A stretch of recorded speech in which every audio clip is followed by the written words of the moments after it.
కానీ ఆదాము అసలు స్త్రీ ప్రమేయం కూడా లేకుండా పుట్టాడని బైబిల్ చెప్పింది. మరి ఆదాముకి గర్భస్థ నరకం ఏమీ లేదు.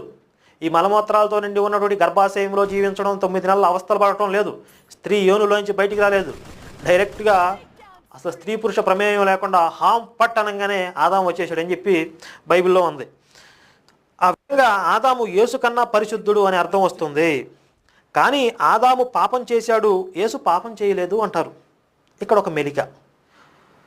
ఈ ఆదాము యేసు కన్నా కొంచెం అనిపిస్తుంది కానండి, మరి ఆదాము పాపం చేశాడండి, యేసు పాపం చేయలేదు కదా అంటారు. అక్కడికే వస్తున్నా, ఉండండి. ఆదాము చేసిన పాపం ఏమిటి? పండు తినటం, అంతే కదా. ఏంటి ఆదాము చేసిన పాపం ఏంటి? యాపిల్ లేదా అంజూరపు పండు ఏదో తిన్నాడు. అంటే యెహోవా తినొద్దన్న పండు తిని యెహోవా ఆజ్ఞను ధిక్కరించాడు అంటారు బోధకులు. యాపిల్ తింటే పాపం కాదు. ఈరోజు